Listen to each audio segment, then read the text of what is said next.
Allahabad high court तो कई सारे ऐसे जज थे इलाहाबाद हाईकोर्ट के जिन्होंने खुलकर नाराजगी इस पर दिखाई थी, लेकिन जरा वो लोग इस बात का जवाब दें कि आखिर कैसे 70 में से 35 इलाहाबाद हाईकोर्ट के जजेस के रिश्तेदार भाई भतीजे हाईकोर्ट में प्रैक्टिस कर रहे हैं। हम आपको दिखाते हैं न्यूज 24 की खास पड़ताल, जिसमें हमने पाया कि 70 में से 35 ऐसे जज हैं जो वाकई अंकल सिंड्रोम के शिकार हैं।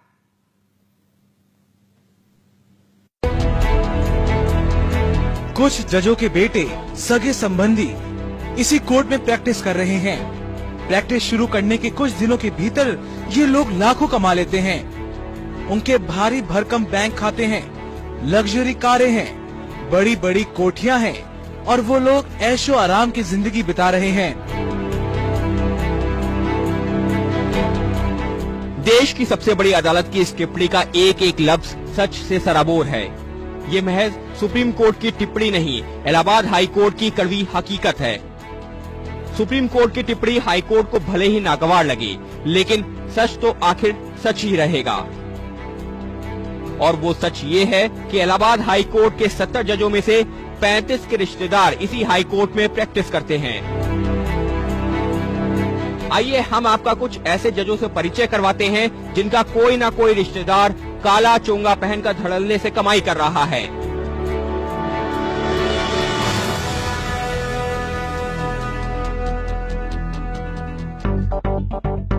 इन नामों पर गौर कीजिए। जस्टिस रविंद्र सिंह, इनका भाई अखिलेश हाई कोर्ट में वकील है। जस्टिस सत्यपूत मेहरोत्रा, इनका बेटा निशांत और भाई अनिल हाई कोर्ट में प्रैक्टिस करता है। जस्टिस शिव कुमार सिंह, इनका बेटा महेश नारायण और भाई बीके सिंह इलाहाबाद हाई कोर्ट में प्रैक्टिस करते हैं। जस्टिस बालकृष्ण नारायण, इनके पिता ध्रुव नारायण और बेटा ए नारायण प्रैक्टिस करते हैं। जस्टिस देवेंद्र प्रताप सिंह, इनके बेटे विशेष वकील हैं। जस्टिस देवी प्रसाद सिंह, इनके बेटे रवि प्रैक्टिस करते हैं। जस्टिस दिलीप गुप्ता, इनकी बहू सुनीता अग्रवाल लॉयर हैं। जस्टिस प्रकाश कृष्ण, इनका बेटा आशीष अग्रवाल वकालत करते हैं।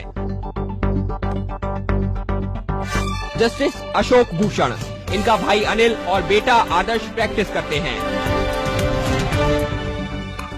और जस्टिस राकेश शर्मा, जिनके फैसले पर जस्टिस काटू ने टिप्पणी की थी, उनका बेटा शिवम भी इलाहाबाद हाई कोर्ट में ही प्रैक्टिस करता है। सूची लंबी है। बार काउंसिल ऑफ इंडिया के नियमों के मुताबिक किसी भी जज का कोई करीबी रिश्तेदार उसकी कोर्ट में वकालत कर ही नहीं सकता, और ये व्यवस्था इसी के लिए रखी गई है कि न्याय में पक्षपात का आरोप न लगे। लेकिन इलाहाबाद हाई कोर्ट के माननीय जज ही इस नियम की धज्जी